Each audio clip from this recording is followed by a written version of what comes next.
Have a desk. I don't have a setup. You can keep talking. We're just doing intro music. Yeah, but they can hear you. I don't know if you know. That's fine. But yeah, the movers all showed up and packed everything up, dropped it off. Didn't unpack it for me. Didn't pay for that.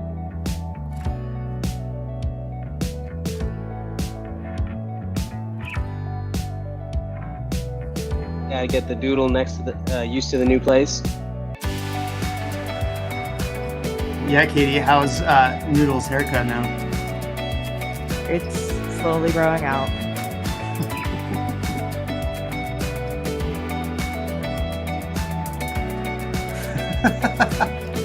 Yes, Kristina. Hello. We were talking about you.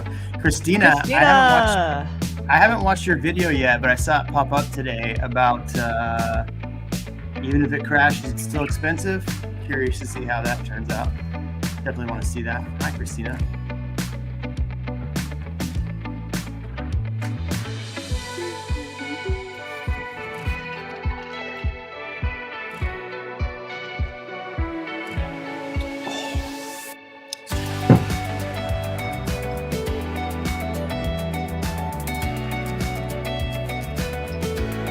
Somebody should tell Kevin we're about to start.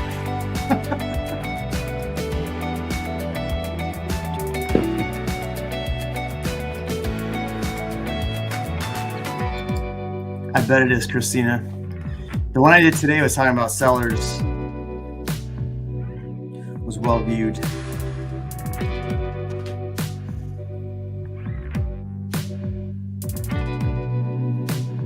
Kristina, how do you like the music? Katie, by request. Katie From a dinosaur. Requested. I thought dinosaurs were extinct. No, Dinosaur D is fully alive. But who was it? I think it was a guy named Antone. I think it was Antone that said, "Can you please bring her back this week?" So, you ask, you shall receive. That's actually just me.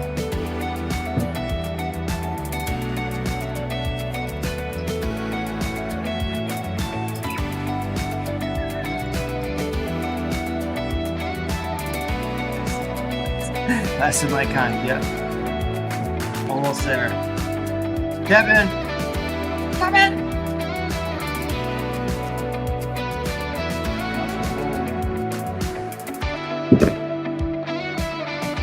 There he is.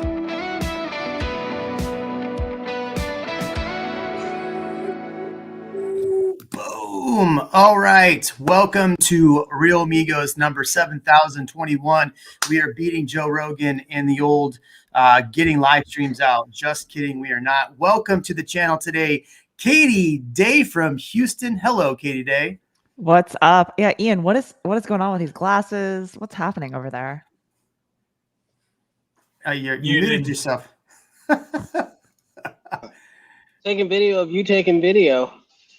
Taking video of you. Oh, on the glasses. The new Facebook stories glasses. Oh, that's wild. Dinosaur D thinks you're robbing somebody's house. Maybe he is.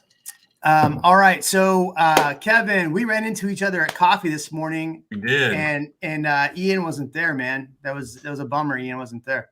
Yep. I figured you would be there too. I said, I got to stop here real quick and get some tacos before I leave town. And I was like, Jeremy's probably here. And then Jeremy walks out. That was pretty funny.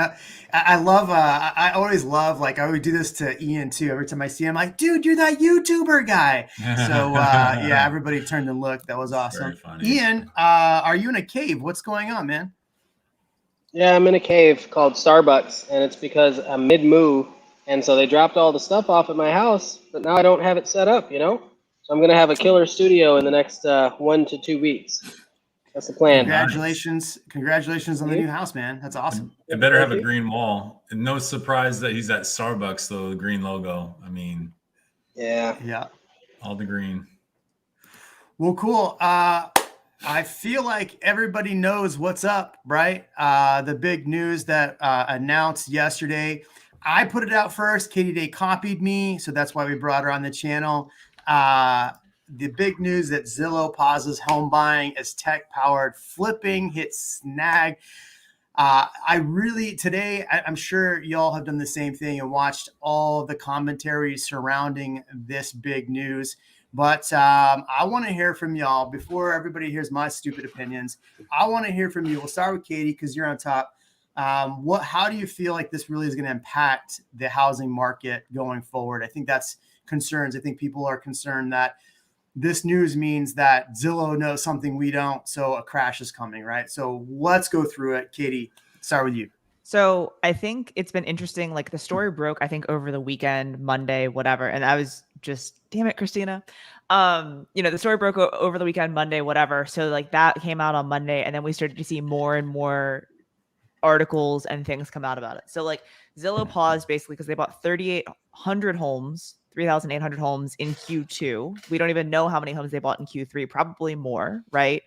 And now they're like, oh, geez, we have all of these houses. We've got to get them flipped. We've got to get them turned. We've got to get them cleaned and put back on market, right? So they've got a lot of inventory right now that they need to sell.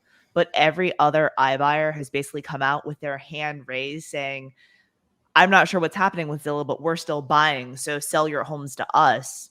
That was my entire message was like, hey, if you need a cash offer, I have buyers, I have investors, we have cash, we'll figure something out. Like, let's at least talk, right? So I think that it's a pause. I think they're trying to get their ducks in a row, and we'll come back and buy more probably in Q1, right? But I think that they're like, okay, we have a lot of inventory. We need to free up some cash and figure out what we're doing with all of these houses and get them sold.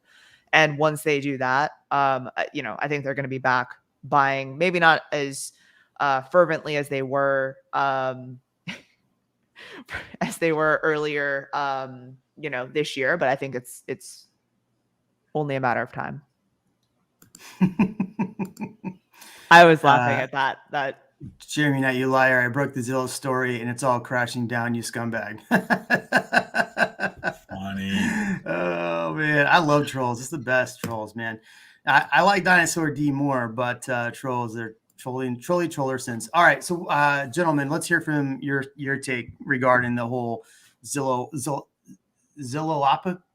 I was going to try to say something funny, but I can't even say it. Zillowgate. Zillowgate. There you go.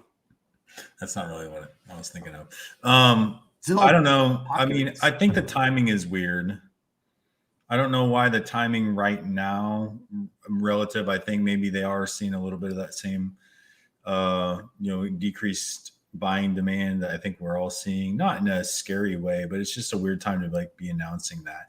And their shares did not tumble, by the way. They ended up 2% today for some reason, which is just as indicative of what the market does. There's no way to predict anything that the market does whatsoever, because that seems like terrible news for a company and their stock still went up. But the thing I saw, like you said, they acquired the 3,800 homes, only sold 2,000. That's not a good, net metric, especially if they're realizing the same things we are. We can't get people to do the work for make-readies. Because they're all high, apparently. Yeah. According to Kristina. According to the Redfin CEO. Yeah. That's something that's really important. I think that people need to differentiate is that Zillow jumped into this market to flip homes. We'll talk about, I have a handful of stories of people who got Zillow offers and were asking me, are these good offers? So we'll get into that. But, it's really hard to flip homes in a really hot market. And then when the market softens at the end, like it typically does in a season, and you're buying 3,800 homes, you bought a little too many to try to flip. It'd be one thing if Zillow was buying to hold, like BlackRock and all these other companies, but they didn't. They bought to flip and then still make money. Ian, let's get your take from the Batcave. So I just wanted to check, and it looks like, Zillow's been operating from a negative cash flow for a while, right? And so that has me curious why they've continued to do that and what their plans are, like Kevin said, for the future. Because right now their heaviest competition is what, Opendoor? Yes and no. Yeah, Opendoor for sure. Yeah, but go ahead. Yeah, and Opendoor, they're bleeding cash, but they've got the cash to spend. And Zillow, I don't know if they have the cash to spend according to their financials. So I like the idea that they're pausing for a minute, but I don't know what that means. I don't know that people should go all up in arms because Zillow paused. And I agree with Kristina saying that they'll be back. They're just pivot. They just have to pivot. Pivot. That's all The that's worst happening. thing, well, they're saying that they can't do make readies. I don't believe anything that in a press release. I don't believe anything that a company puts out in a press release. Just to be honest with you, the reasons why they're just making up some reason. They say that they're doing make readies, and that might be the case. But Opendoor, I don't know about you guys. I don't think Opendoor really does make ready. They just get it for lesser price and throw it back on the market. I showed a couple of homes today, and they were only in this price range and category of homes that I was looking at, which was basically Butte-Kyle, San Marcos. Of the like 8 homes that were available, 2 of them were actually Opendoor homes that were still on the market. So it just goes to show you like they don't have much pride of product at the end of the day. And maybe Zillow is trying to be pride of product, and that's why they're trying to do make readies versus just throwing them on the market. But the thing that scares me a little bit is what do we do if I'll say this. I'm not worried about a company not having the cash to do that because that means nothing to me. Like any one of these companies will outlay the cash if they know long term it's going to gain the market share or whatever the case may be. I'm not worried about that. But what concerns me is what if they do need the cash pretty quick? Are they just going to unload all these homes on the market at what they paid for them? So I'm going to say it here first. Brand shift. They are going to completely shift the way they operate their business, and they're going to come back out with a completely new product, probably first quarter of 2022. What do you think, though? My guess. He's like, I don't have the product. I'm just letting you know it's going to happen. Well, the reason why I say that. The reason why I say that is because Zillow is kind of notorious for, all we're going to do is get your data and sell it, right, to the realtors that'll pay the most. Like that's what they do. And right now, privacy is such a big concern. Google just announced their Pixel phones today, all about privacy. Apple, all about privacy. Zillow's trying to brand themselves as a tech company. Facebook's getting brought through the ringer. Mm-hmm. They need to do something because they can't just be Opendoor. Mm-hmm. Mm-hmm. So, Katie, you had a thought. I was to say, just to kind of go back to what Kevin was saying as far as like the make ready process and all that. I've personally seen homes that I've been in prior to them being sold to Zillow, and then when they're back on the market with Zillow, and a lot of those properties are the same. They're not even changing the paint color. They're not even doing anything. Where, we're in 2021, where in 2018 and 2019, they were doing light rehabs. They were repainting. They were removing appliances. They were upgrading countertops and cabinets and kind of that like lower end flip, right? Now, like you're lucky to even see a paint color change. Well, so I believe I want to see if you've had this experience because I've had clients that they bought their house and 6 months later they go, I want to sell. I just want to see what the value of my house is. So I'm going to reach out to Zillow and do to see what they'd buy my house for. So I had one client in particular who paid $465. Zillow was offering them, I want to say $535 is what, and at the time we could have listed it probably around $550 if he would have resell it. So they're offering slightly below, good values though. I mean, I think, if you put on the market at $550, do you end up getting $535 because the market softened a little bit? Possibly. So $535 is probably right where the market value is. The challenge I think that Zillow was running into is the fact that, or these people were running into, is if you look at what the offers were, it's $535 on paper, but I think it was like 7 or 8, maybe 10% that they were charging in fees to buy that property. No, it was like 8% is what they showed me. So when we ran the numbers at $535, he was actually losing money. So I found that interesting. I had another client I just met with over the weekend that considered selling to Zillow. So I don't, and their situation, looking at the numbers, I think they gave them a fair value. But if Zillow is buying everything at almost a fair value and trying to flip it, really the only place they're making money, which isn't as much money, is on the fees they're charging. So if they charge somebody 8% and then they put it back on the market for maybe 10, 15 grand more, sell that home without doing any work, but but change it and maybe make 10, 15 grand on it and then lose 3%, maybe 4%, 5% in fees. Yet they charged 8%, so they're still positive. But it's really not a lot of money being making on flips. They're not making any money on the flips. They're making money on selling leads for buyers that are trying to get more info on those homes to realtors. I mean, that's been the name of the game for the past 3 years. Mm-hmm. Maybe that's why they did it too. Is you know, well, I don't know. That's a dumb thought. Luis. I was thinking maybe they're doing it so they could actually have more, like you said, more opportunity to sell those leads. But I don't know that that's really the goal of that. I don't think that was real well thought out. I just think at the time they were thinking, how can we compete in an area? If we have all these leads that are coming in, what's the best thing for us to do? Well, the best thing for us to do is one of these other business models and lowball people and come pick up these properties. And if you don't have a roadmap to success when you do that, then and nobody stops. Like if you're hiring people to do that and they're just told go get offers from people, then they go do what they're told. But from a high level standpoint, if the management of the company isn't monitoring that, then they're in a situation like they're in right now, where I think they've overspent and, you know, don't want to damage their brand by just having to unload all this stuff. So I have another thought. If the name of their game is buying leads, let me ask you a question. Do any of you have a shortage of leads? Selling leads. Do any of you have a shortage of leads right now? Well, no, right? That's a tricky question because it is. Go. I'll say my thought. Finish yours. I was just saying, but it depends on what leads they're focusing on. But they can get buyer leads all day long, and I don't see that being what they're looking for right now. Here's the thing though too, is like, okay, I don't disagree with what you're saying, but like there are how many agents across the country that are paying for those leads, thousands or tens of thousands of dollars a month. There's also now Zillow Flex leads, right?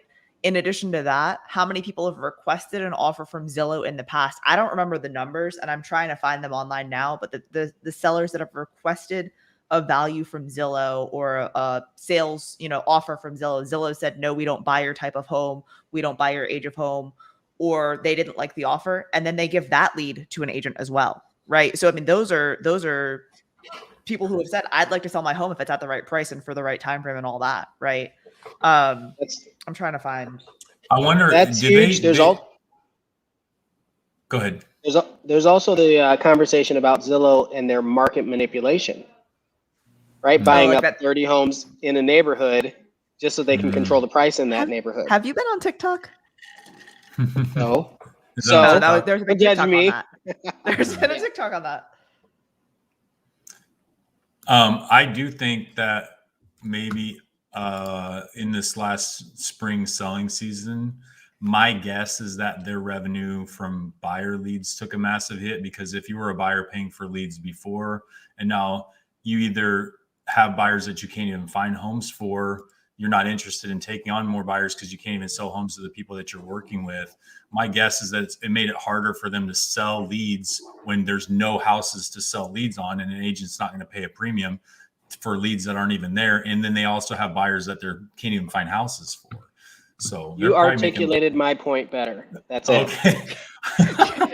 Ian, that's exactly what I was saying. Exactly what he was saying. But it took me a minute to, process, because you have to write it in crayon for me sometimes, I have to see it in crayon. I'll fax you the points over later. So Kristina was nice enough to send us this video, and I'll drop it in the comments so people can watch it later. I really don't want to I really don't want to throw it on here because I don't want to get in trouble. But basically what he's saying is what I've kind of said quite a bit, is that we're not going to see 20%, 30% increases, but it'll level off and still see, decent price appreciation, just not what we've normally seen, is basically what I got out of it. Could be wrong, but I'll have to watch the whole thing later. So, another side question I have about Kristina says I won't get in trouble. So let me ask you this. Go ahead. Just why I'm looking at their financial statements. Their premier agent revenue went up from June 30, 2020 to June 30, 2021 by about 50% additional revenue. Surprisingly enough. I don't think that's surprising at all. Kristina, Katie, remember, thanks, Kevin. Thanks, Ian. Appreciate you guys. I'm not surprised by it. The two amigos I enjoy. Katie and I spent way too much time seeing each other over the last 2 weeks. So, oh my God, yeah, tell me about it. And we had to share a car. Man, he begged me. He begged me to ride with him from the airport to the house we were staying at. It was kind of weird. He's just a nice guy. Yeah, I was concerned about your safety, Katie. Yeah. Geez, and you're welcome for the drinks. He did buy me a drink. A drink. So you made me lose. So a couple of weeks ago, we sat down in an interview for one of your YouTube channels or one of your podcasts, and I think I forget how you phrased the question, but what you said something to the effect: are iBuyers and all of these things going to impact agents in the future? And what was my main response to that? What's really going to hurt agents in the future? Great question. Yeah. You don't remember what you said, or I don't remember what you said? I remember exactly what I said. I just want to make sure you remember what I said. Huh. Katie talks to lots of people. You're just going to have to go ahead and spit it out, Jeremy.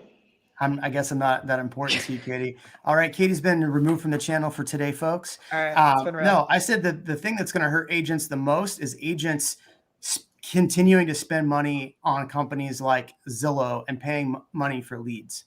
Right. I think that's the biggest detriment to any realtor. You're paying the people that are going to put you out of business. Zillow, let's be honest, Zillow doesn't care about agents. Zillow cares about making money off agents. What's the best way to make money in real estate? Sell real estate agents crap. Right. And so I think that's why, the biggest thing for agents, if you continue to feed the beast is going to do things like go buy homes and create, because the biggest problem we had for the last, 8 months is really, really low inventory. So Zillow created inventory. They went out and bought it to sell it. Problem is they didn't anticipate. Everybody anticipates every year that the graph line is going to go like this all year for homes, right? So if January, the prices start here, where am I? January, the price, I'll switch hands. There you go. If January, the prices start here, and this is December, this is the line that they expect it to go. But what happens is June, July hits, you hit August, and then it dips back down, it comes down, and then next year it goes back up. I have graphs to show this. So Zillow was not paying attention to what their own business is. Their business is showing like what trends should be. So the people that keep using Zillow as their data and metrics for video are using, it drives me nuts. People want to say, oh, I got all my information from Zillow, or I'm going to do this whole video about why the market's crashing because of Zillow. Well, if you're using Zillow data, the biggest, funniest thing to all realtors, the fact that Zillow tells people what their homes are worth, and their thing is we're off by 8%. It's a pretty big thing to be off by 8%. Kevin, what do you think? No thoughts.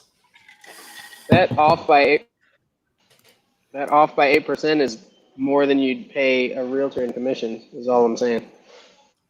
Yeah, I just don't like the business model. I don't know. I mean, nobody likes the business model, but every time I look at these things, it says like, this room is so awkward. What, Ian's room?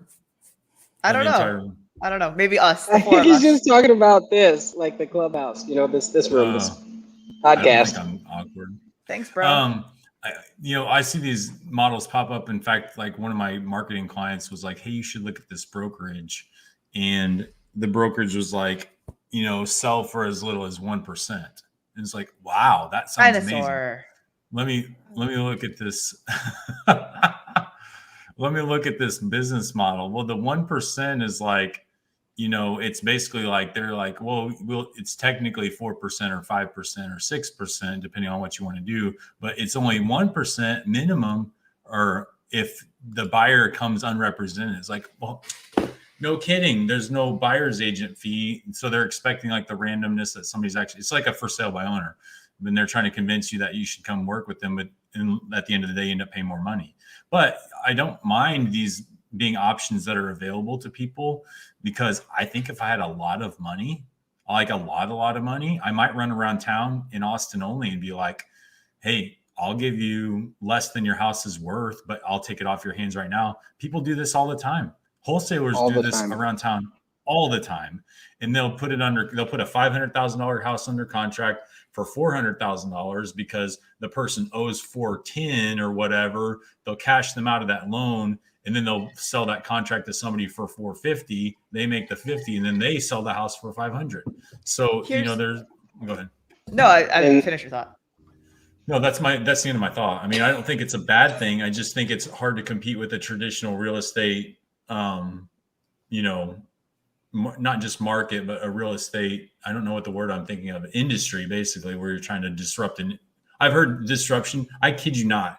I've heard market disruption from real estate since I was in college before I even cared about real estate. And that was a long time ago. It was like, oh, look, this is the industry disruptor for real estate. Like, okay. And then we all settle back down to what is pretty normal, Why am I wearing a Dodgers hat? Because I like the hat. It's suede. Feels nice. Seems soft. It actually just looks dirty. It does look. LA looks a little Does dirty. it? It's gold. Yeah. It's gold stitching. That's not gold. That's smog. That's smog stitching. I buy as many hats from as many teams as possible, and then I wait to see what my clients like. If they're coming from LA, then I wear an LA hat. Just to at home. I got to ask Mr. Jedi, did you close on your property yet? In your Bastrop home? Are you still chugging, pulling the pom-poms for Bastrop? All right, so Thrall now. Thrall, Gerald. Yeah, Gerald. Legit question. Do you guys think the technology and push to have everything online, self-service, ever replace your profession? Did LegalZoom replace lawyers? No. Ask and answer your own question. Did WebMD replace doctors? Yes. No, they're still doctors. I mean, as far as money is to be made and there's an industry around it, real estate is not going anywhere. You know why? Because there are more multimillionaires and multi-billionaires in real estate than there are in any other industry, and they will protect that industry at all costs. Trust me, even if it's subliminally. I think that there's also even just more anecdotally, like there's just far too many issues and weird things with real estate for it to be all automated. Like, yes, there will continue to be automation added to real estate. I mean, there already has, right? If you look back 5 years, 10 years, 20 years in real estate, but like, will in 20 years, you be buying a home from a robot? No, because there's far too many things that get in the way between when you go under contract and closing that like just shit hits the fan. I think a lot of things about it will change, but yeah, go ahead, Jeremy. No, I was just saying, I just find it kind of comical that in essence, Zillow tried to become a realtor and is now having to back out of the market because they didn't anticipate what happens being a realtor. The thing is like, okay, look, hate realtors all you want. I mean, I don't care. I know a lot of realtors and I don't like a lot of them. One of them sitting in the top corner here. You meant bottom corner. Bottom corner. Just kidding. I love you to death. All right. But here's the deal. Like, as much as you hate realtors, we do serve a purpose, right? I mean, there's a lot of people that watch that one channel and they are like, they literally do the market crash dance every single day. And they feed into this because they, number one, they don't like realtors. I mean, look, you don't like realtors, you don't like lawyers. I get it. Some of them aren't great. I totally understand. But the reality is that what we do in our profession on a daily basis is not easy. And I think people discount how much goes into it. To your point, Katie, I think people discount how much actually goes into being a realtor and how much goes into trying to protect people, whether they think you're trying to help protect you or not. Plus, our commissions are baked into the industry as well. That's what people don't realize. They think, oh, if I don't use a realtor, I'll get the X number of dollars for my house if I just sell directly to somebody else and I won't have to pay a realtor.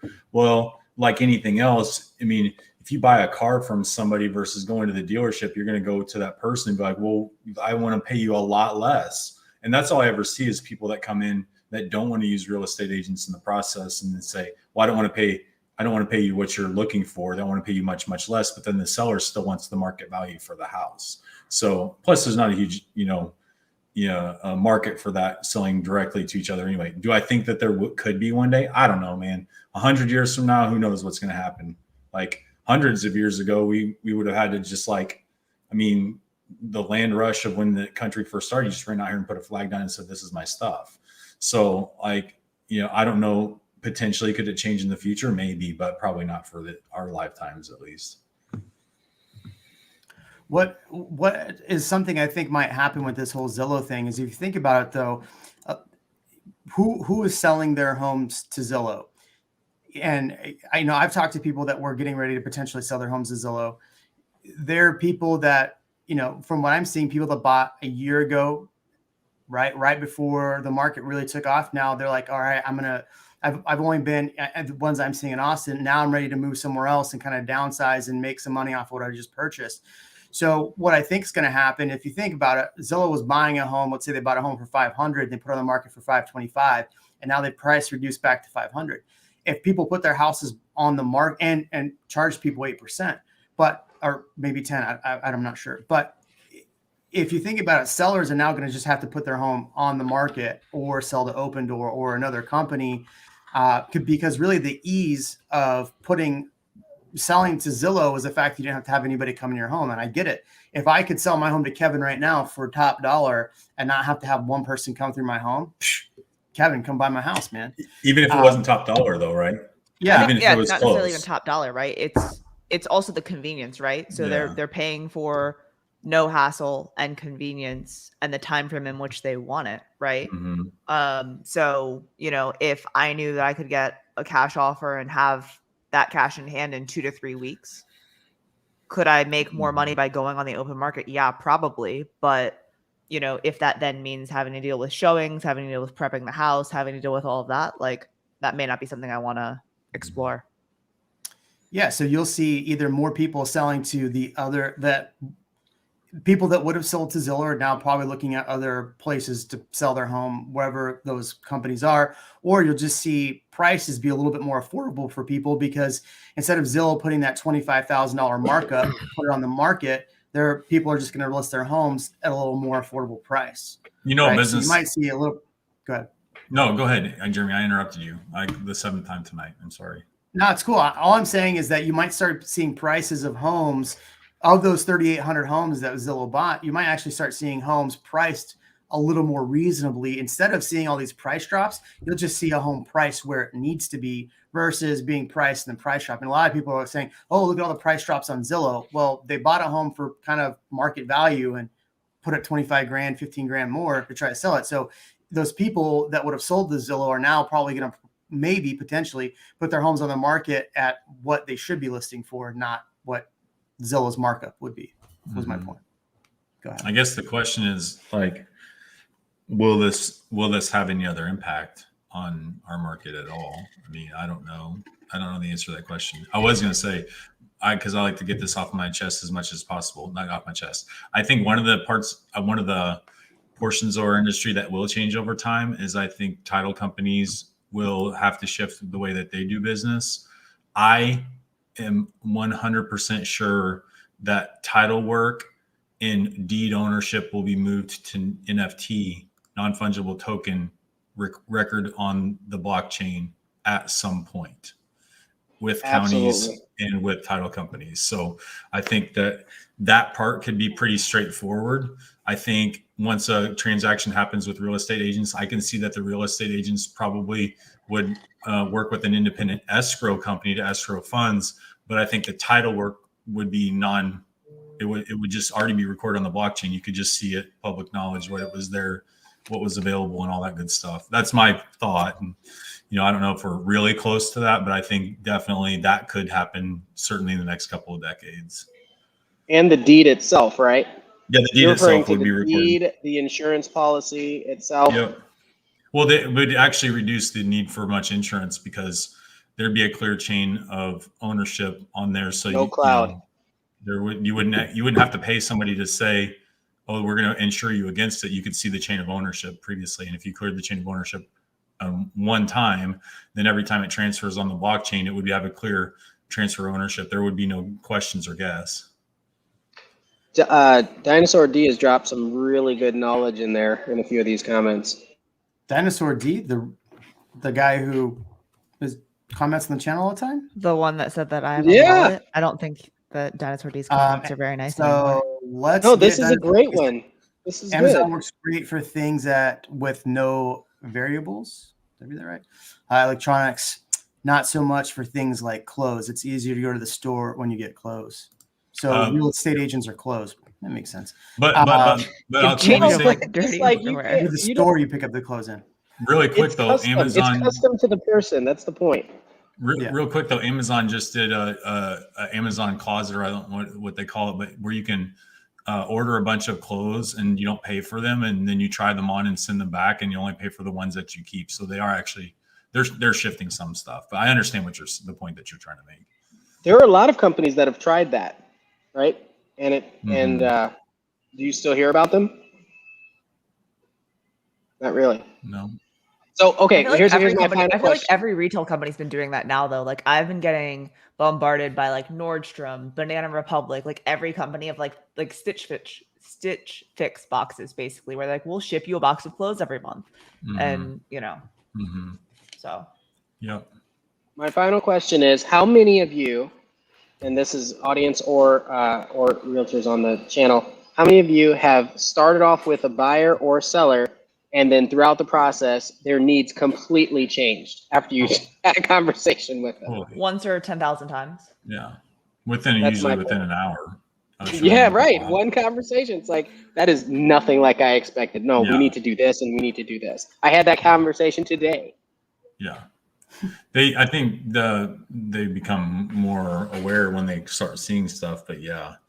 Can you imagine too, like just like as a homeowner, if there was no industry around that and you were just required to transfer ownership directly to people all the time, like showing your house would be an absolute nightmare. If you just let people come see your house, you'd have to be there for every single showing, because people could just be like, I'm going to walk in your house and just steal your stuff. So let's talk about that tech thing that just came up. The big push. Sorry, just give me 1 second. So we are going to get into this in a minute. We're going to let Katie bounce out of here in a minute because she takes yoga in the morning at 5 a.m. So she's got to go to bed soon. But just kidding. At least I work out, Jeremy. At least I work out. Hey, I worked out a lot. I worked out a lot anyway. You couldn't even come up with a good lie, bro. No, I That's didn't work good out at though. all. He's not good at lying. Yeah, it's true. I'm not good at lying. So we're going to talk about that in a second. We're going to wrap up here with the Zillow stuff in the next 5 or so minutes, however long that goes. And then we'll jump into the Austin market, because the Austin numbers are interesting. And I have some thoughts, and Fatty looked at, it's me. Looked at the data, and there's some interesting things in the data itself. So anyway, Ian, I cut you off. Jump in there. You got to unmute yourself. I don't remember what I was going to say. It was something about the personal touch, just tech meeting. Yeah, so tech right now, the whole push is people are trying to move away from just being generic to having that custom experience for everything that they're doing. And so to just move every part of the transaction online seems to go against the cultural grain, of society right now. Everybody's moving away from that. I mean, it's nice to be able to click button, do thing, but we've been so, separated from people. We miss that, and we need that. Here's a good one. Oh, it's a funny one. I saw this up here earlier, and I thought this was actually an interesting point. Do you think agents will start taking classes on Zillow contracts? I saw a contract and was told to consult a real estate attorney to review it, and decided it wasn't worth it since it favors them a lot. Liz M, thank you. I love that comment. Katie, your reaction? I mean, if you look at them side by side, it's basically the Texas promulgated contract with a few changes. Like, it's very, very similar to the Texas promulgated contract. One thing that I was going to say too, though, is the thing that is the feasibility period, basically. So like, we have an option period in the regular Texas contract where you pay a certain dollar amount of money for maybe anywhere between 3 to 5, 7, 10 days of option period, where you as the buyer can terminate for any reason. The feasibility period in a Zillow contract is a lot longer, right? So they have, I think, 7 or 14 days from when they do an inspection to be able to back out of a contract, which, you know, could make that then be like a 21-day period or whatever. And I can tell you what it is as of like earlier this year. But, you know, I think that is something that's interesting. But one thing that I was going to say about, the one thing that I was going to say is, what was the Opendoor actually has where you as the seller can terminate the contract for any reason. So if you go under contract and you're a seller selling your home to Opendoor, you could terminate that contract today, tomorrow, or a day before closing if you decide to go in a different direction. It's an at-will contract. Which is crazy, I think. It is, but I mean, it's no different than our Texas employment law, right? Yeah, but I mean, contractor 5, I mean, I guess you could have a, never mind. That seems risky to me too, but yeah, they make their money off of the fees. So the feasibility period is 15 days after the effective date of the contract. So they have a 15-day period. I've seen a similar contract. It wasn't Zillow or Opendoor. I forget who it was. And this was from a buyer or a seller in Florida. It was the entire length of the contract. Entire length of the contract. I just looked up this. I was trying to find any information on how much Zillow actually charges. And Zillow, every article that Zillow wrote on how much it costs, they don't even say how much it costs. Every single article. So what's even crazier is like this year, the fees dropped some. So like they were charging like a 9 to 11% service charge plus, you know, repair costs. And I've seen offers this year that are above market, right? Above what we've seen homes sell for in that same neighborhood with no, you know, fees, no repair fees and smaller service fees. So interesting. But at the end of the day, did the seller net more? Right? So if they increase the price, but they still have these fees, did they net more than they would have if they would have gone the traditional route? I don't know. It depends. I mean, that's a good question, but I think at the end of the day, some sellers, the net is important, but also the easiness of getting a home sold and moving on to something else is more worth it sometimes than, you know, five or 10 grand, right? Everybody's different. I personally would like the 5 or 10 grand, but you know, if I could sell my house to Kevin for 10 grand less and he'd close in 10 days and I had, you know, 45 days to move out, I might consider that. But Kevin, you can't buy my house. I will not. I just want the dog in the pool. Can we work something out for that? I mean, the dog is not for sale, but you could definitely have my pool. It's too cold right now. I tried to jump in there with my son today, so my hair is just beautiful, and it was too cold. I'm glad you finally got it cut. It was looking a little scruffy. Yeah, you know, when we went to South Carolina, I needed a haircut. Bad. It was bad. This, by the way, does say that ends up being between 9.5% and 22%. That's before what Katie said. So, but that's what this is saying. That's what Zillow was charging people, or on average they charge between 9.5% and 22%. Is that 22% including the fees, yes, like repair costs and such? Mm-hmm. Yes, and then 1 to 3% for closing costs. That's the same. So you're going to make less money, but then again, you're going to get, you know, out from under that as quickly as possible. So, and I mean, if you say you're under contract on another house and you just want your home to be gone and you want the money out of it, doesn't matter if it's 5 or 10 less, right? Like, I mean, there's lots of situations in which that makes sense. But the question is, why did they stop? Because they have a shit ton of houses on their books. I think that, like, yes, they're probably having issues, but like they're not turning homes, and they're probably not buying in Austin. I assume, like, they don't own homes in Austin, but like in Houston, the homes I've been inside of them where, you know, I went in prior to when it was marketed by Kevin, right, and then Kevin's seller sells it to Zillow, and then I go back in again, and it's still the same house, nothing's changed. There you assume that I would not have sold that house already. Gotcha, bro. I'm just. But you know, I mean, it just. I've never heard of Orchard. Have you Orchard heard of exists. Yes. I've never heard of I, them. I think I've seen very little activity from them here. Oh, I did you mean- hear? Did you hear the news about Rex? That was fun. We talked about Rex on the channel a while ago briefly. Rex is like laying off a bunch of their people and retooling pretty much everything. I'd have to pull up. I'll find the article, but did anybody hear about that? I don't remember specifically what, but I could have seen that coming years ago. That's what happens when you create your own MLS to save people money. Well, part of the thing is that Rex, Zillow stopped letting Rex just put it on their MLS on their site. So Rex was just listing it on Zillow, and you couldn't find their homes anywhere but Zillow. So they weren't on the MLS. So doing that, Zillow said, nope, you're not putting your homes on here anymore because they're not coming from an MLS. So you can't put them on here anymore. So there's a lawsuit over that too. So I think that probably also hurt Rex as well.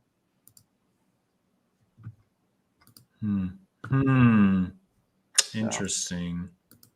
I'm trying to see if I could search on Zillow by homes that are only listed by them, but I don't know that that's an option. Rex or rents? Man, rents are screaming up. Could have told you that, because if you use rents to price, and we said this a long time ago, that rents are a lagging data, and now they're screaming up. They're the highest they've been in Austin ever, and they're still continuing to climb. Anyway, any other thoughts before Katie goes and get some beauty sleep? It looks like there are 7 homes owned by Zillow in Austin. 7 in all of Austin. But they have 2,000 on their books still. So where are the rest of the houses? Not in Austin. Soft markets. Wonder. San I'm Francisco. actually owned by Zillow in Houston. I'm gonna see how many. 55 in Houston. Oh. I would imagine that there are a significant amount in like Phoenix, and stuff like that, areas like that. But yeah, they've got 55 here. Atlanta is probably another one. Hot Atlanta. Interesting. Yeah. They got a cluster of 3 down in. It looks like they bought just stuff near Tesla. Now they can't sell it. Hornsby Bend, $390 for a 1,300 square foot over in Hornsby. That's crazy. 575 in Manor, 2,000 square feet. That's crazy. 518. Oh yeah, holy shit! They own. Guess how many homes they own in Phoenix, Arizona? 500. What do you got? Anyone else? 406. 501. Bob. 500. I'm gonna go with 1,000. A-hole. You're supposed to say Big numbers. Well, all of you are wrong. 2,000. I'm trying to see if this is right. 2,473. No. Well, that might not be. Yeah, because 70. Sorry, 70. Because they added 2,000 to their. Yeah, they own 70. Oh, they own 70. Oh, go back to chat. It's still a lot though. This is Houston. That's a lot in Houston. Yeah, I mean they've been buying, I mean, for a while. I mean, at this point, I would go find a Zillow home and just offer them like 30% less and see what they say. Dang, that house is $375 for 3,500 Yeah, but square feet. hold on though. Hold on. The property taxes are 4.8. No. At 375, the property taxes are probably 2.8, asshole. That's like a cool place though. Probably a polished turd on the inside though. Yeah, probably. I don't know about property taxes in South Carolina. We'll have to bring Bill Olson on the channel and talk to Bill Olson. Look at Bill Olson's channel. Bill Olson's the man. He would probably know better than I would. Yep, there you go. Not sure if Katie's leaving. Katie's just hanging around. Yeah, get out of here, Katie. Bye, No, Felicia. she should stay. Oh, Katie's gone. Oh, she's Awkward. back. That's awkward. Now you just For made it up. Silva owner, Katie's the person that stays over too long after the party's over. Awkward. There's a Right? smiley face, so it's like not trying to be rude, but you know. Yeah, Katie. Everybody else is trying to go to bed. Katie, Dinosaur Katie's secretly 70 years old. All right, I'm out. All right, we'll see you on the next one, Katie. Day. Bye, Thank you so Katie. much for joining, Later. everybody. Go check out Katie's channel. She's gone. Oh, there we go. Okay, so let's talk about the Austin numbers, gentlemen. I was the first to pull them out because I looked at midnight and found them at our 11 o'clock before they popped out. So let's bring that back on here. Find it. Okay, so September numbers. Are we on the screen? Are we there? Can I see it? Yeah. September numbers up 28%. 525 is a median. This is for City of Austin. 1.1 months of inventory. That's up from 0.9 months last month. Sales dollar volume is up 6%. The thing that's concerning me a little bit is the fact that in August, it was 540, and now we've dropped down to 525. Let's scroll up and look at just the Austin MSA. Austin MSA dropped. So at 540 was, or sorry, 440. Sorry, 450 was at 470. So, and they're now at 1.1 months from 1 month. So inventory went up, but really not a whole lot. What are your thoughts on this? I mean, I see it relative to what's going on. I'm not surprised by it, but I think it's short-lived. I mean, that's still my opinion. Ian, what do you think? Yeah, I mean, you're still hitting that seasonal swing, right? We're just Hawkeye I with think this that's data. So we'll talk about the data, and we'll actually pull up the data in a second. But Austin Travis County mean down 10% from July, but Williamson County didn't drop much, which is very factual information. Thank you, Patrick. So that's interesting because Williamson County has a lot of new builds going on. It's a lot of build. Yep. Let's let me add this back in here then. So let's look at a piece of data that I think. So here's the thing. Everybody wants to say realtors don't give you data. Realtors don't give you data. They just want to sell you stuff. Okay. And here's a good question again. Do you think it's still time to buy investments? Good returns. Now, again, if you're going to buy a home today and hope to sell it a year from now and make money on it, that should not be your intent. But here's the deal. I went through and looked at the data, and there's something that's a little interesting. So this is September. Are we on screen? All right, we're on screen. So here's the September numbers. If you're looking at everything from the Austin Board of Realtors. So if you look, here's the median for existing homes, right? Dead center in the middle of the screen here, 540. Let's look at August. August was 545. So resale homes really did not drop very much. Like $5,000 is less than I could do the math, but it's probably 0.3%, 0.4%. Somebody do the math and let me know. But 545 down to 540 isn't a huge drop for existing homes. But let's look at this number right here. So for single family, the median was 421. Let's look at the median. So for new construction, we dropped 485 on new construction to 421. The headline should not be that the Austin market dropped. The headline should be what the hell is happening with new construction pulling down the Austin numbers. Here's something that's also quite interesting. So this month, 81 million sold in new in residential, right? 81 million.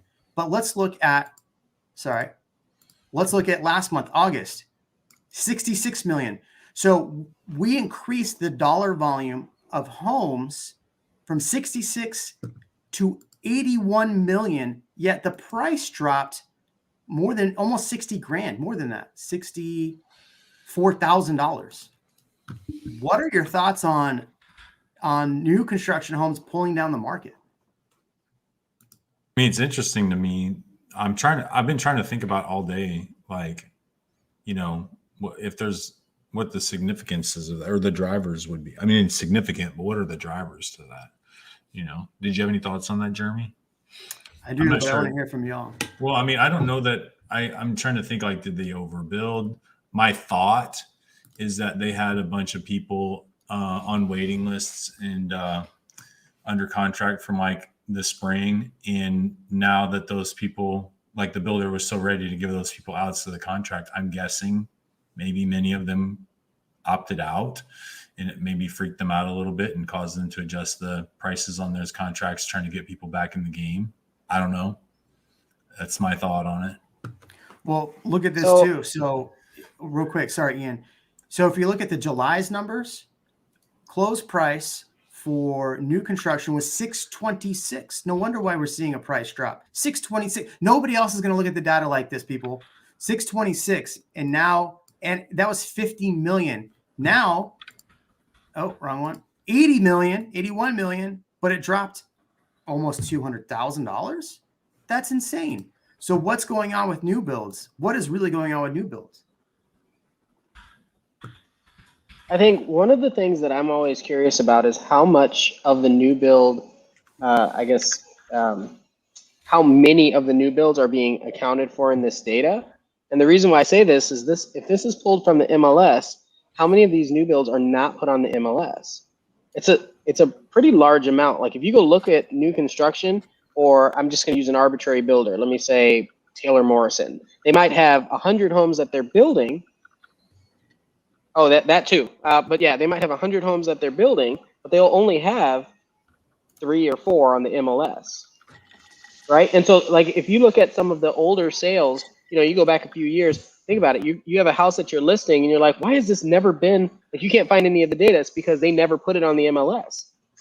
The builder never put it on the MLS. They only do that to fish for leads, so they don't have to give them to Zillow. So I think that's a really good point. So I think there's 2 parts to this, and I want to get your take on it too, Kevin. So number one, we had back in like July of last year, correct me if I'm wrong, Ian, but we saw a lot of like D.R. Horton had like 4 communities that all came out on the east side that were all like, geez, I want to say, what were they? There were, there was 4 of them, Pioneer Hills, all of those. And all those prices were in the $350 to like $425 price point, right? Oh, I was writing some for like $312, man. It was crazy. High 2s, low 3s. But let's look at that though. But when did you put those under contract, and when did they actually close? Yeah, they were, so the way DR was doing it is they were about 3 to 4 months from closing. So they were still lagging data, right? But here's the key is that people still had to put in substantially more at the time, right? So if it was listed at, let's say 292, they still had to put in 325 to win the bid. But then it didn't close for another 4 months, 5 months. So here's the deal, Kevin. You had a house in High Point that closed recently for the 900s, right? No. Yes. No. Yes. No. 800s. Well, the house is worth $1 million. We'll just put it that way. Right. Okay. So here's what I'm running into. I have a bunch of clients that are closing pretty much November, December. All of their new builds are, in the 550s to maybe 750 at the most. And in those neighborhoods now, those new builds, if you were to buy that same exact floor plan, very similar lot, now it's 950. The challenge is we put those homes under contract back in June of last year. Now we're barely coming to closing in November. So I think what you're seeing with some of this data, why we're seeing the price come down, you have a lot of these builders that were building a little bit faster, cheaper homes. Less expensive homes than some of the other stuff. And now you're seeing that drag down the overall values. Now, I'm not saying that resale hasn't come down, but resale hasn't come down as significantly as new construction has. That's a good thought. Because, I mean, just so people don't think I'm trying to hide data from you, So here's resale. Are we on? No, I didn't do it. Here we go. I don't Here's think a lot of resale. people understand that point either, Jeremy. Like, What point? I still have that conversation a lot with people. Like, if you buy a new build, because that's not the case in every other place in the United States, right? They might not have a lot of inventory or where they can build a house. Like in Chicago, where I was, there was just no land. You couldn't build a new house. That's not how it worked. So people, they don't understand. They don't always understand that you can buy a house at a certain price today, and it locks that in for when they're building 9 months from now. You know, when you close 9 months from now. Yeah. So that's a great point, and it really does skew the data. And those homes too don't hit the MLS. So when you go and put a to be built, so I think this is what was happening. You had a lot of people that were doing to be built, and those got put on the back burner, and they're putting more emphasis on their selected properties, right? And they were writing contracts for those higher. I think maybe some of those closed earlier in like July, and now we're having a lot of that stuff that was lower start selling or start finally closing. Yeah, and that's right. Skewing the data down. But so people don't think I'm full of it and not giving the full data. I am still saying that the market has definitely come down in a lot of areas. We were at 577 was for existing home single family or residential. The median was 575. Now let's look at this month. It's at 540. So it's definitely come down, but not as much as new construction has come down. So this percent, if you go off those percents, a lot less than the 10% that people are saying. It's more like 8%, probably 7.5%, which is still important, right? I'm not saying it's not important, but it's a pretty big difference. I mean, number wise, you're still at, we're now matching the median or pretty close to the median in like March, April timeframe, right? That's kind of where the pricing was. So that's still a hot time, right? So it's not like yes, theoretically, if you bought a house in June or July, theoretically, you potentially paid more than it's worth today, theoretically. But right. Your goal is not to get into that and sell it in 3 months. These numbers are meaningless years from now. The difference between those, I'm not saying they're meaningless. Okay, people like, I know people in the comments are gonna be like, $30,000 is a lot of money. Yes, I understand that, but over the course of time, when you're paying your payment relative to your payment, relative to the investment, it's negligible, and I believe it will catch up. Well, and that is also value-wise too. In each individual neighborhood, it shifts. But I put this data into my chart. Remember, we did this data before the MSA data, and all the lines are now converging on active, pending, new, all that data, all the ratios amongst all of them. So this was the first month where the ratio of active versus new did slightly surpass the number of pending homes versus new. So that's an interesting data metric. Not as many going under contract at the moment, which is obvious from the state of what's going on here. But do you think that's indication of a crash, or do you think that that's crash? No. Okay. What we have to establish is, what is the definition of a crash, right? Is it 10%? Like, what is that number? What does crash mean? Well, I mean, we can say that it's not 1.1 months of inventory. That's not a crash. I mean, 1.1 months is my biggest takeaways of why I keep saying that the people that are using the word crash very liberally, you still are missing two key pieces of data. Actually, and you were wrong on a couple pieces of data. Number one, you have to look at how many people are still coming here or moving here. Number two, constantly being told that, we're lying to people because of the amount of people that are moving here. But if you look at the amount of people, there's no data for 2021 yet. The census data isn't out. Literally, the 2020 data ended in July. So we didn't actually have a full 2020 data for all those people saying, oh, 2020 wasn't that great. 2020, the last half of the year is when a lot of people started moving here. I can tell you, I've had way more people. So it's estimated right now from July to July, 2020 to 2021, it's like 73 to 75,000 people. That's more people in 1 year moved ever. I think it's trending upward. And then I also know, like, you can just look outside and see the traffic. It is ridiculous. And it's not just the return to work, but there's so many people, so many more people here all the time. I can visually see it. I don't know though, like if I'm looking, I mean, and this is half-baked thought, right? So don't hold me to this until I have a chance to look at it. We actually, so closed sales this September were 3682. Last September were 3892. So 230 more sales last year during the middle of the pandemic. But the difference was the number of new listings during that time, like, were so significantly lower. Well, they were much lower, starting to cut off quite a bit from October to November, dropped almost 1,000 listed units. So, yeah, but okay, you have crypto, right? Mm-hmm. Like if you see the numbers going up and up and up and up, you're not just gonna like hurry up and sell it, right? You're gonna hold on to it and see if you can ride it for a while. I mean, you write it up. So I don't think everybody just, prices are high, let's sell it. I don't think everybody has gone through that process. I still have people that are calling saying, hey, we're thinking about it. We may have missed the thing, missed the curve, but we want to talk about selling now. Mm-hmm. But also, this doesn't account for people that have moved here and have rented something that were waiting for the prices to drop. So that's a big factor. If you want to explain it, what happened was there was a dam that was built in the end of 2020 on the number of people that were listing their houses.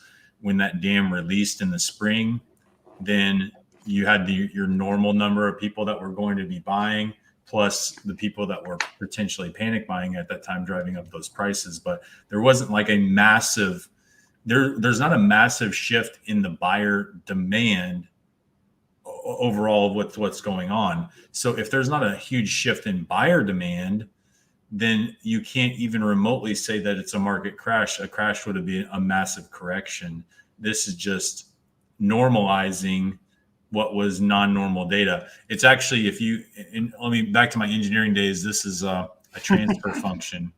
It's a transfer function. So when you let a mass go and a mass swings one way, well, the sine wave has to bring it back the other direction. So when the sine wave brings it the other direction, it'll be a lesser magnitude, but eventually that transfer function will settle into a normalized line. And so we swung high, we might swing low a little bit to go back because the momentum will shift the other direction. But like we've said all along, very quickly, that's going to bring people back into the market again, and it'll bring that line up again. So you might see in the spring, if I were to guess, another influx of buyers wanting to match last year's fund. The prices, I think, will go up again over the median and potentially next summer level out. And then that's where you'll see a leveling and then a steady increase over the next couple of years. That's what I think is going to happen. And the only thing that'll change is if interest rates are impacted, is who is able to purchase. That's it. Yeah. But everybody, the people that are going to want a house are still going to be buying a house. Well, I still believe anybody can fight me on this if you want to. I still believe Austin's an incredible value. I really do. I saw one of my realtor friends post on Instagram the stats for some of the neighborhoods in Phoenix, and their data looks kind of, what I saw was kind of similar to our data in terms of like a $400,000 to $700,000 median price in a lot of these residential neighborhoods. Like if you could choose right now, do you really think that Austin is that overpriced if it's relative to Phoenix doing the same type of, thing?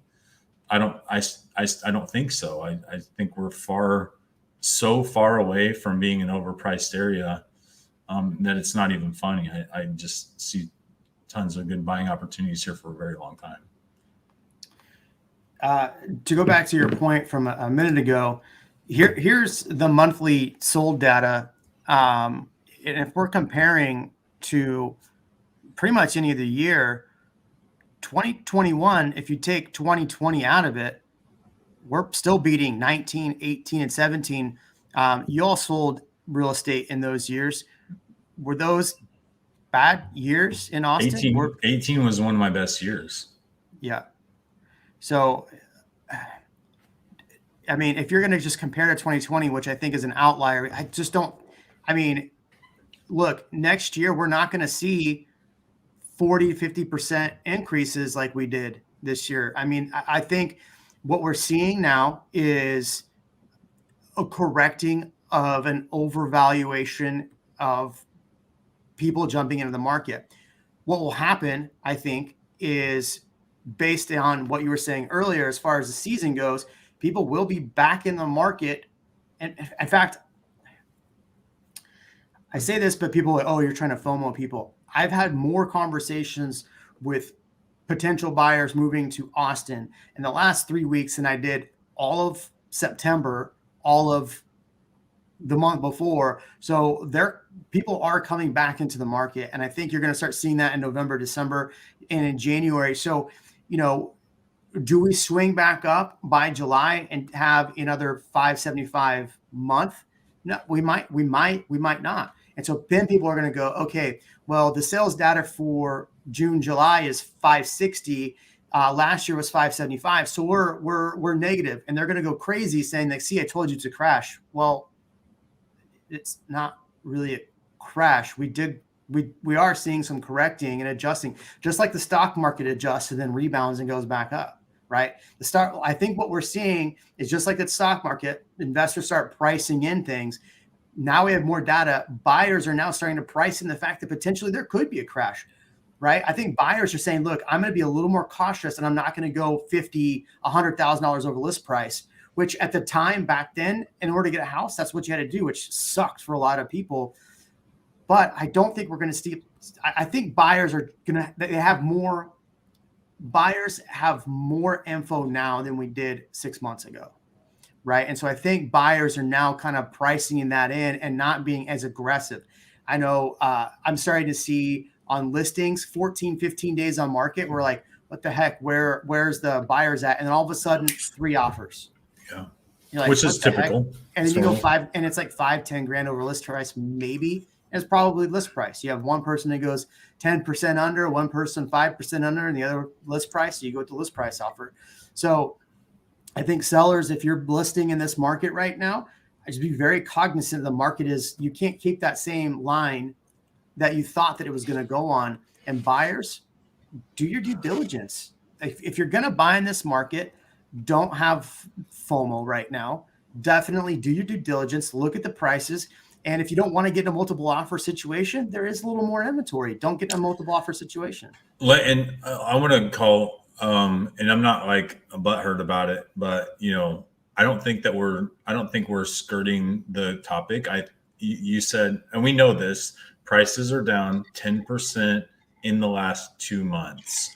So again, what do? I go back and look at this data, annual data, and I think I want to look at 18 and 17 again to see, but I'm picking a couple months in 2019.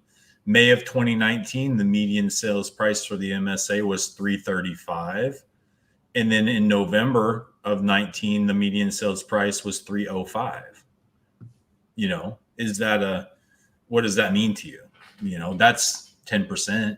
And that was over a little bit longer term. I don't disagree, but that's 10% of a much lower number too. But that's not even really significant at all. That doesn't indicate it's just normal fluctuation and seasonality of real estate prices, in my opinion. Maybe amplified, like I said, a little bit more because of the pent up demand, the lack of supply and pent up demand from the spring relieving itself right now. But yeah, I'm telling you, I'm just telling you right now, the median price, I believe wholeheartedly, is going to go back up again come spring. So I don't know what it'll come to, but I feel like it'll probably come to where these higher numbers have been through the summer here and then start climbing after that. So I'm not tap dancing. I suck at tap dancing. So Ian, let's hear from you in the Starbucks in where are you now? Round Rock? Where'd you move to? No, where am I? I think I'm sitting in Huddle right now. Is Gerald. Starbucks in Gerald? I'm gonna get one. In Gerald. You watch. So it's like climbing a mountain, right? Or like stock or anything. You're gonna go up a little bit and then you're gonna drop. You're gonna go up and you're gonna drop. You may go down a little bit, it's going to keep climbing. So ultimately, I think it was Munish who said it. It's going to hit. He said Bay Area prices. I don't know if Austin's going to get that high. I do think it's still going to hit maybe 75% of Bay Area prices as the companies still continue to move here. But there are policies and so much more land and growth potential. It'll take a long time for it to hit there. Some of it, obviously, people are trying to make that happen. Not make it happen, but it's happening a little bit artificially with that influx of people coming in. But for me, I look at a crash, and I hate that word, right? I look at if it dropped 25%, but if you look at it, back in March, and it was up 50%, we're not losing anything. You're not losing anything unless you bought it. If you bought in June, July, now you're 25% decrease though. Right, and then you're trying to sell it, like Kevin always says, and you always say, unless you're trying to sell right away. So if you're a flipper like Zillow, then you might be in a bad spot. Yeah, what I'd like to see happen, what I'm guessing probably will happen, is like the demand that we have coming from the Bay Area. Likely, I think those buyers coming from the Bay Area are going to be interested in most of the same areas that we're selling in right now. Mm-hmm. But as our area expands and the industries start to expand and we get new types of buyers in Austin looking for different neighborhoods and feels, and as that growth belt towards the east side of town starts to really fill in, I think you'll see those prices kind of doing a different thing than you'll see the Austin prices. I think downtown Austin prices will be Bay Area prices, but it's only because it's so geographically constrained. I agree with Ian. I think we have way more land to grow, but that means that we can have more market capitalization where we need more money to come in to fill up the new type of product that's going to be built out there. But that's what I say. It used to be like kind of like a heartbeat almost, like, the price relative to the geographic. So the center of Austin reaches a certain price level under normal demand. And then usually what people do is they say, okay, based on what I have to pay to be here, let me expand my search out. And how far do I need to go out to get what I'm willing to do? And then when those prices raise to that next level, then people say, well, if I have to pay that to be that far out, how much do I have to pay to be downtown? And then it kind of like a Christmas tree almost. It goes out, those prices come up, then the downtown prices come up again, and then they're too high. So then the people will go looking out. And I think that there will be like I said, a version of that, but then there will also be a new ring of a new industry and new types of buyers that are going to happen on that east side of town. But we don't want it to happen too fast. It's just like a rubber band. You don't want to pull that too fast and have too many new people at one time and too many new houses all at one time, because you pull that rubber band too fast and it will snap. And I think that's not sustainable. One thing, I hope I'm not totally cutting you off here. One thing Stephen said, property taxes in land area are too high from Bay Area prices, maybe LA, San Diego, Seattle.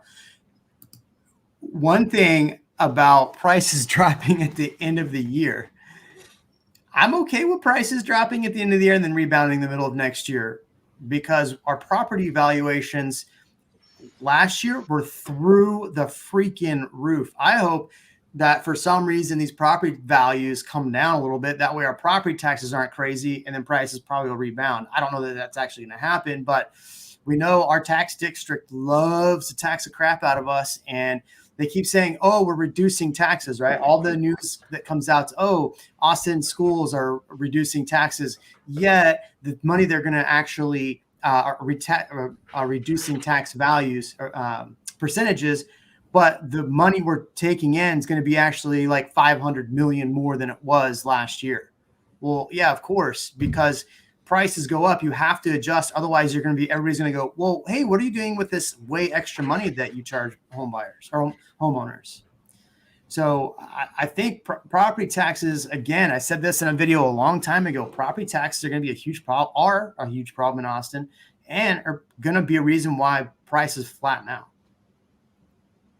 Well, it's interesting because when I was talking about like the comparison to our prices in the Bay Area, obviously we have the land, but then also we do have that tax differential, right? So people their budget isn't going to change, right? If they're going to buy a house, their budget is still going to hit a ceiling once they factor in the cost of property taxes and utilities and things like that.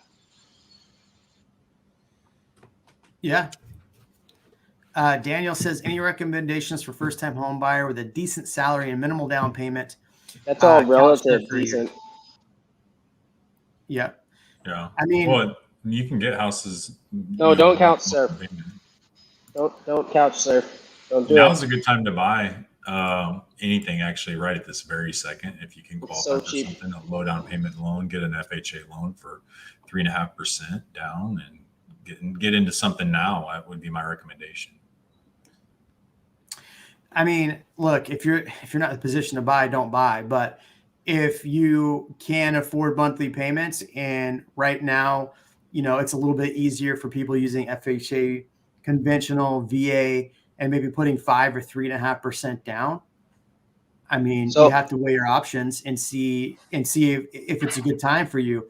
I can't answer, is it a good time for you, or any recommendations. My recommendation would be look at your financial situation, talk to a lender, see what you'd be approved for, look around and see what is that price range, and then look at the numbers.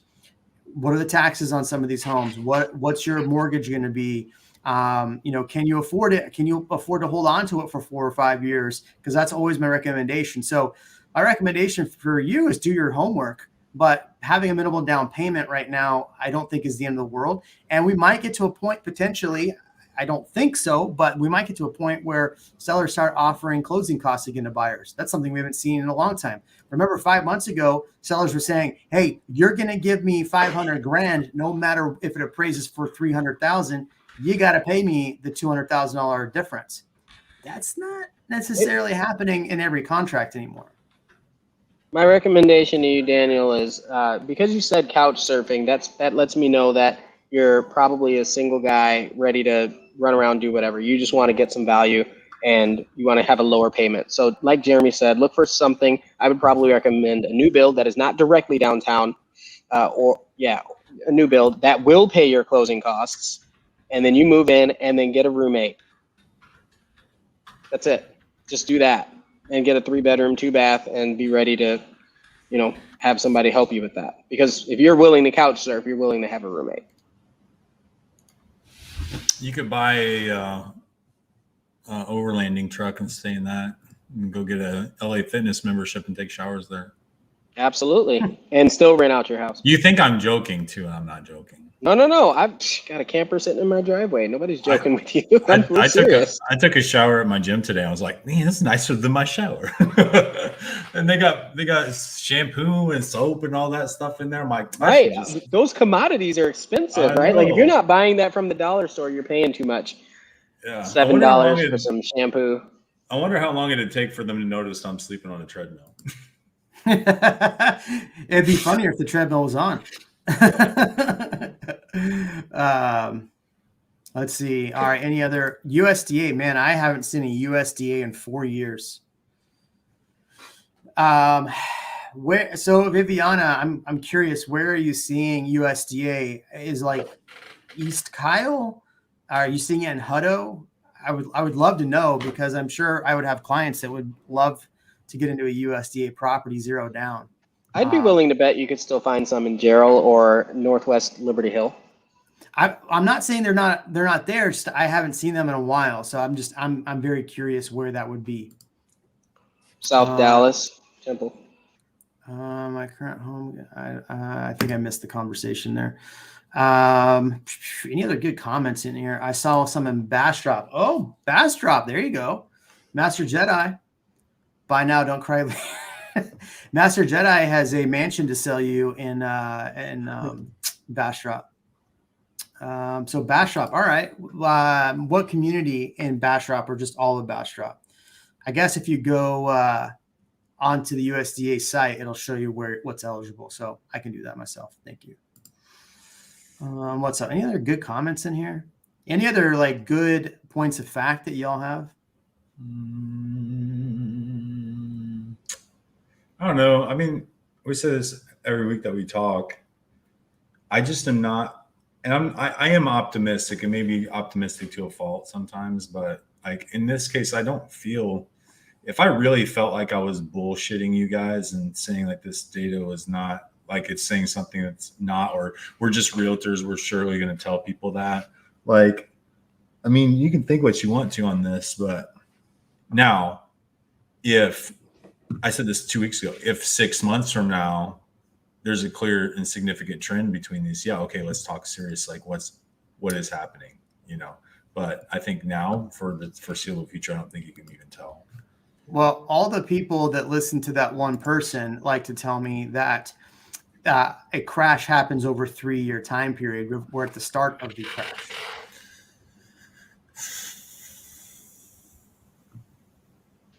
So, okay. Do you plan to move in 3 years? No, I mean, I'm not. I'm holding. I mean, I'm still buying and holding. And the stuff that I put under contract was new construction back in March of last year or whatever, April, and it's still not going to be complete until February. So I plan on holding that. No concern or little concern for maintenance, little concern for renters if there is any kind of crash, right? Like crash. And you're not planning to move. So if you're serious about buying something, you know the interest rates right now, you know the ability to buy something. I just don't see it. But that's if you want to be here. Anyone can go move to, what is it, Idaho? Des Moines? Is it Des Moines that's like a hot place right now? Des Moines, Iowa? Something like that. Iowa, yeah. My brother lives in Cedar Rapids. I can tell you that there's no chance, bro, that's a hot area. Unless everybody's going to work for John Deere. So, okay. So Aaron keeps wanting to get my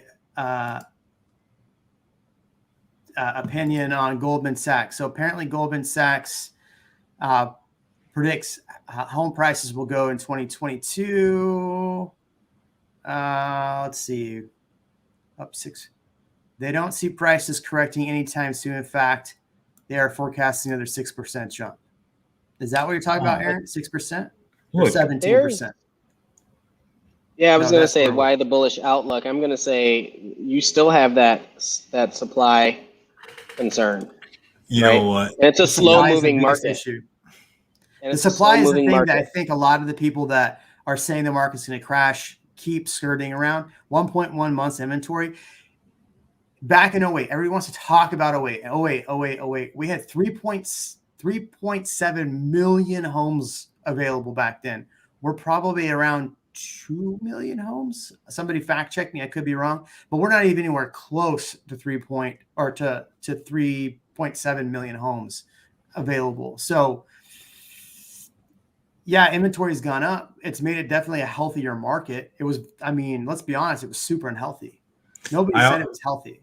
I also believe that, I mean, I like this idea, but I'm conspiracy theorists. Like, I think Goldman has a lot to gain by telling people and manifesting that it'll go up by that rate, because now they and all their friends have a lot of money in the real estate sector. So they're not going to be like, oh, it's going to crash, because it's affecting them. That's another reason. And it may, whether it's conspiracy or not, we know it's true that big money is going into real estate right now, which I believe will actually level out any,